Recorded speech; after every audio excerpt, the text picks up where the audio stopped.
J'ai commencé mon compost, mais le premier compost, il y a bien sûr plus de 20 ans. Et depuis que ce premier compost s'est mis en route, j'ai toujours eu du terreau pour semer les légumes et repiquer les légumes dans mon jardin. Il y avait une démonstration à Bourlay, j'en ai profité pour acheter cette petite compostière qui est grande assez pour moi puisque je suis toute seule, mais qui me permet de continuer la fabrication du compost, quoi.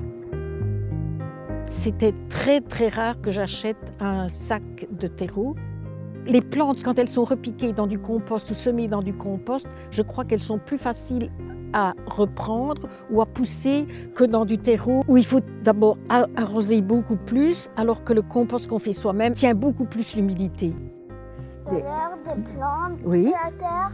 Oui, même une plure de pommes comme hier, elles la prennent et elles viennent la mettre au compost. Elles me disent « Mamie, ce sera pour l'année prochaine ». Il ne faut pas être pressé, je crois que c'est ça, peu près, peut-être même un minimum, mais à partir de 2 ans, on peut avoir du bon compost. Et quand on retrouve un morceau qui n'est pas bien décomposé, on le reprend et on le remet au-dessus pour qu'il achève de décomposer et qu'il aide aussi tout ce qui l'entoure à être décomposé. Peut-être plus par souci écologique que par souci économique, tout en me disant que c'était aussi une raison économique de faire son propre terreau. Et puis c'est une joie de voir que sur la Terre, on peut reprendre la fameuse formule « dans le monde, rien ne se perd, rien ne se crée ».